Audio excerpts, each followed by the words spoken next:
अस्सलाम वालेकुम नाज़रीन, प्रोग्राम अंदर की बात मुज़म्मिल सोहवैदी के साथ मैं हूँ आपकी मेज़बान इक़रा रियाज़। हमारे साथ मौजूद है मुज़म्मिल सोहवैदी। अस्सलाम वालेकुम sir, welcome to the show. क्या हाल है आपका? वालेकुम सलाम, बिल्कुल ठीक, आप सुनाएँ कैसी तबीयत है आपकी? मैं ठीक हूँ, अल्लाह पाक का शुक्र है सर। सबसे अहम डेवलपमेंट की जानिब बढ़ेंगे। सबसे पहले तो सर आपसे पूछना चाहूँगी ये जो नोटिफ़िकेशन जारी किया गया है 10 जजेस की तकरीबी को लेकर पेशावर हाई कोर्ट में, तो इस मुतालिक आप क्या कहेंगे?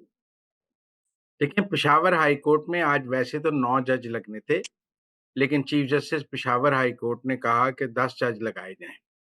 हुँ, जिसके बाद जो है वो वहाँ वोटिंग हुई जुडिशल कमीशन में और 10 जज लगाने की इजाज़त दी गई और 10 जज लगा दिए गए। इससे पहले हुँ, जब बलूचिस्तान हाई कोर्ट के लिए जुडिशल कमीशन का इजलास हुआ था, तब बलूचिस्तान हाई कोर्ट के चीफ जस्टिस ने भी कहा था कि मुझे ज़्यादा जज चाहिए, लेकिन तब नहीं इजाज़त दी गई थी। आज पेशावर हाई कोर्ट की दफ़ा इजाज़त दी गई है और पेशावर हाई कोर्ट में 10 नए जज लगा दिए गए हैं। हुँ, इनमें 4 डिस्ट्रिक्ट एंड सेशन जज हैं और 6 जो पीटीआई के वुकला जजेस के लिए नामज़द किए गए थे, तो हुँ, प्रोविंशियल गवर्नमेंट की तरफ से, केपी हुकूमत की तरफ से, उनके लॉ मिनिस्टर की तरफ से, उनमें से कोई भी जुडिशियल कमीशन से जज नहीं लग सका और मेरे ख़्याल में उ उनमें से किसी को भी मतलूबा वोट नहीं मिले हैं। ज़्यादा जजेस जो हैं वो जो फेडरल गवर्नमेंट ने नामज़द किए या चीफ जस्टिस ने नामज़द किए, उन नामों पर ज़्यादा इत्तेफ़ाक-ए-राय हो सका, पीटीआई के नामों पर इत्तेफ़ाक-ए-राय नहीं हो सका और उनको मतलूबा वोट भी नहीं मिले।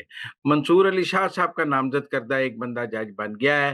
वो ब चूँकि गिला करते थे कि मेरे जिनको मैं जी। नामज़द करता हूँ वोट नहीं मिला, नामज़द हुआ हुआ था, उसको वोट डाल दिए गए हैं और वो जज बन गया। मेरा ख़्याल है मंसूर अली शाह साहब का गिला हट जाएगा कि जुडिशल कमीशन में उनके नामज़द करदा।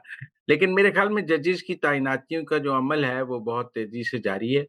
अब इसके बाद 6 फरवरी को लाहौर हाई कोर्ट के जजेस लगने हैं और इसी दौरान मुझे लगता है कि अगले 2 से 3 दिन में इस्लामाबाद हाई कोर्ट में 2 या 3 जजेस 3 हाई कोर्ट से लगा दिए जाएँगे। मसलन लाहौर हाई कोर्ट से सरफराज डोगर साहब के जाने का नाम है।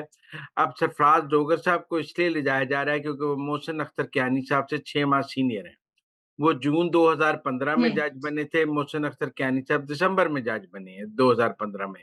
तो जब वो जाएँगे तो वो सीनियर मोस्ट हो जाएँगे। लेकिन 2 और भी मुख्तलिफ हाई कोर्ट से, सिंध से या बलूचिस्तान से या केपी से वहाँ पर जज ट्रांसफ़र किए जाएँगे, ताकि मोहसिन अख्तर कियानी साहब सीनियर मोस्ट भी ना रहें और वहाँ सीनियॉरिटी में भी 3 जज ऊपर आ जाएँ, ताकि अभी जो चीफ जस्टिस बने हैं, उनके बाद भी जाएँ तो वहाँ एक हायरार्की अपनी जगह मौजूद हो।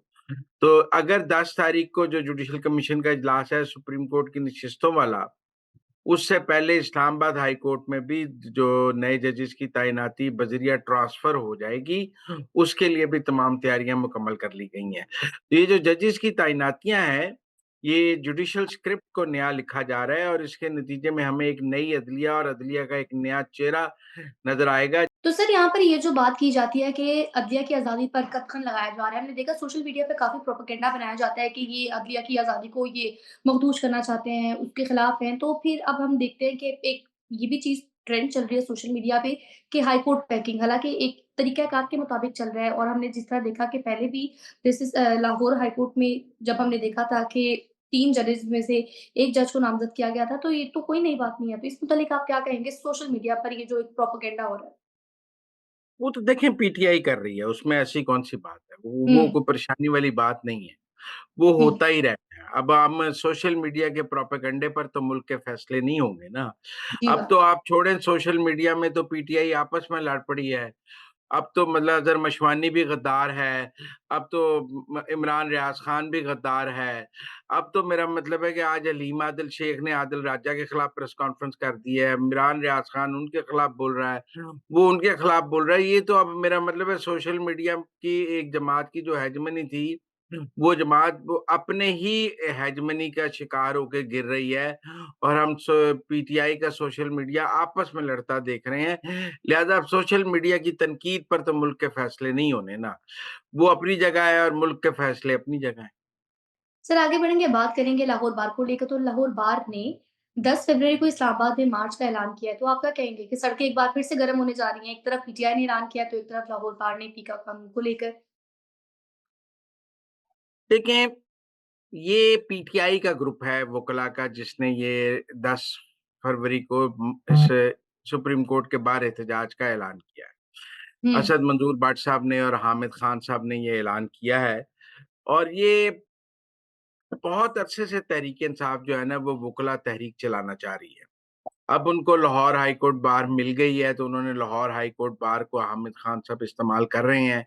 पहले सुप्रीम कोर्ट बार वो हार गए थे, तो इसलिए उनको सुप्रीम कोर्ट बार से तो वो कोई तहरीक नहीं चला सके। तो अब उन्होंने हुँ, लाहौर बार को इस्तेमाल किया है और 10 फरवरी को सुप्रीम कोर्ट में जजेस की नामज़दगी होनी है और 8 जजेस सुप्रीम कोर्ट में तैनात होने हैं। तहरीक-ए-इंसाफ को ये खौफ है कि अगर 8 जजेस सुप्रीम कोर्ट में नए तैनात हो जाते हैं, तो फिर जो 8 जजेस सुप्रीम कोर्ट में इस वक़्त एक ग्रुप बना के बैठे हैं मंसूर अली शाह के साथ, वो अक़लियत में चले जाएँगे।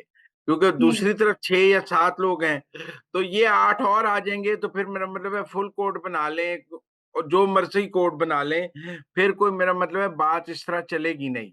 तो इन हाई कोर्ट में जजेस की तैनातियों से इतना मसला नहीं है। मतलब बलूचिस्तान हाई कोर्ट में तैनात हो रहे हैं, 6 को लाहौर हाई कोर्ट में हो रहे हैं, आज पेशावर हाई कोर्ट में हुए हैं और बलूचिस्तान में हुए हैं, इस्लामाबाद हाई कोर्ट में हुए हैं, उससे इनको प्रॉब्लम नहीं है, प्रॉब्लम सुप्रीम कोर्ट से है। आप हुँ, समझे? गेम सुप्रीम कोर्ट की है। ये जो आज मार्च का ऐलान भी किया गया है, ये सुप्रीम कोर्ट में जजेस की तैनाती को रोकने के लिए किया गया है कि 10 तारीख को कॉन्स्टिट्यूशनल एवेन्यू पर आप जो है वो थोड़ा शोर-शराबा करें और जुडिशियल कमीशन का इजलास ना होने दें। सड़कें गरम करें ताकि अंदर वाले जजेस को मौका मिल सके कि वो अंदर भी कोई गड़बड़ पैदा करें। हुँ, सड़कों की गड़बड़ और अंदर की गड़बड़ मिलकर याहिया अफरीदी के खिलाफ एक बगावत की जा सके। और चीफ जस्टिस पाकिस्तान याहिया अफरीदी के खिलाफ एक कू करने की कोशिश की जा सके। लेकिन मेरे ख़्याल में रियासत को इसका अंदाज़ा है और रियासत इस मार्च को इतना कामयाब नहीं होने देगी। वुकला में तक़सीम भी है। हमें अगले 1-2 दिनों में इस मार्च के खिलाफ प्रेस कॉन्फ्रेंसें भी नज़र आ जाएँगी। सुप्रीम कोर्ट बार भी इसको ख़त्म करेगी और बार भी इसको करेंगी और सड़कें गरम वुकला देखें आप कोशिश की जाए देखें पंजाब का मसला क्या था? पंजाब हुँ, में पीटीआई तो निकलने को कोई तैयार नहीं। पीटीआई का कोई कारकुन निकलने को तैयार नहीं। पीटी इमरान खान को 14 साल कैद हो गई, 2 बंदे नहीं निकले। तो अब वुकला को निकाल कर तो पंजाब को गरम करने की कोशिश है कि पीटीआई से तो पंजाब गरम होता नहीं है। पीटीआई से तो तो पंजाब वो में सड़कें गरम होते नहीं है। तो वुकला को इस्तेमाल किया जाए और वुकला के ज़रिए पंजाब को गरम किया जाए। इसलिए आज ये कन्वेंशन में 10 का ऐलान हुआ है। इंटरेस्टिंग है, देखते हैं अगले चंद दिनों में खेल किस तरफ जाता है। लेकिन मुझे नहीं लगता सुप्रीम कोर्ट में जजेस की तैनाती रुक सकेगी क्योंकि रियासत यकसू है और सुप्रीम कोर्ट में 8 नए जजेस लाने के लिए चीफ जस्टिस भी तैयार हैं, सब तैयार हैं, आईनी बेंच भी तैयार है। तो मुझे नहीं लगता ये रुकेगा। यानी टू कट शॉर्ट आइंदा आने वाले जो दिन होंगे वो फैसला-साज़ दिन होंगे, उसमें हमें पता लगेगा कि हवा का रुख किस जानिब होगा। सर आगे बढ़ेंगे, आखिर में आपसे पूछना चाहूँगी कि क्या 8 फरवरी को पीटीआई को लाहौर में जलसे की इजाज़त दी जाएगी? क्योंकि हम ये देखते हैं कि कहा जाता है कि आप एक दफ़ा इजाज़त तो दें, लाहौर सारा निकल आएगा। आप ना पाबंदियाँ लगाएँ, लाहौर है ही पीटीआई का। पहली बात तो ये है कि 8 फरवरी को पाकिस्तान और न्यूजीलैंड का मैच है, हुँ, ट्राई नेशनल सीरीज़ का और हुँ, एक क्रिकेट मैच हो रहा है और जिसकी वजह से सड़कें ऑलरेडी बंद होंगी, सिक्योरिटी बहुत हाई होगी और हुँ, जब सिक्योरिटी हाई हो तो वैसे ही गद्दाफ़ी में मैच हो तो आधा शहर बंद होता है, आधा खुला होता है। मेरे ख़्याल में 8 फरवरी को तो मीनार-ए-पाकिस्तान जलसे की इजाज़त बिल्कुल नहीं दी जाएगी। हुँ, आज मोहसिन नकवी ने इस तरफ इशारा भी कर दिया है। सड़कें बंद होंगी, लाहौर के एंट्री पॉइंट्स बंद कर दिए जाएँगे। तो मुझे तो 8 फरवरी को मीनार-ए-पाकिस्तान पर जलसा मुमकिन नज़र नहीं आ रहा क्योंकि पाकिस्तान में लाहौर में ट्राई नेशनल सीरीज़ शुरू हो चुकी होगी। हुँ। ये वैसी बात है, जैसे जब फाइनल कॉल थी तो बेलारूस का सदर आए हुए थे, फिर एक दफ़ा एससीओ समिट थी। तहरीक-ए-इंसाफ से हमेशा तहरीक-ए-इंसाफ से गलती हो जाती है तारीख रखने में। मेरे ख़्याल में यहाँ तो 8 फरवरी को मीनार-ए-पाकिस्तान नहीं रखना चाहिए था, आप फैसलाबाद रख लेते, मुल्तान रख लेते, हुँ। सियालकोट रख लेते। लाहौर में तो मैच है, तो लाहौर में तो वो कोई आपको इजाज़त नहीं देगा जलसा करने की। तो मुझे तो 8 फरवरी को लाहौर का जलसा बिल्कुल नहीं होता नज़र आ रहा। मेरे ख़्याल में तहरीक-ए-इंसाफ को भी पता है कि चूँकि लाहौर में जो है वो मैच है, वो पंजाब में कुछ करना नहीं चाहते, इसीलिए उन्होंने 8 फरवरी को लाहौर में जलसे का ऐलान किया है, वरना किसी और शहर में रखा जा सकता था। सर और वफ़ाकी वज़ीर दाख़िला मोहसिन नकवी का आपने जब ज़िक्र किया है, तो उनकी जानिब से ये भी कहा गया है कि 8 फरवरी को क्यों जलसा करना चाहते हैं, कोई इनसे पूछकर हमें भी बता दें कि आखिर पाकिस्तान तहरीक-ए-इंसाफ क्या चाहती है। तो आप क्या कहें? नहीं, नहीं। आपको क्या लगता है कि पाकिस्तान तहरीक-ए-इंसाफ क्या चाहती है? नहीं, नहीं देखिए 8 फरवरी को इंतखाबात हुए, वो यौम-ए-सियाह मनाना चाहते हैं, मैं उसका 8 फरवरी की अहमियत से तो इनकार मुमकिन नहीं है। हुँ, तहरीक-ए-इंसाफ का सारा मैंडेट ही बयानिया ही ये है। लेकिन मैं ये कह रहा हूँ कि लाहौर मीनार-ए-पाकिस्तान पर जलसा नहीं हो सकता क्योंकि पाकिस्तान और न्यूज़ीलैंड का मैच है। हुँ। तो उस मैच की वजह से उस दिन लाहौर में जलसा मुमकिन नहीं है और किसी शहर में कर सकते हैं तो शायद उनका केस हो। लाहौर में जलसा मुमकिन नहीं है और ना लाहौर में जलसे की इजाज़त दी जाएगी।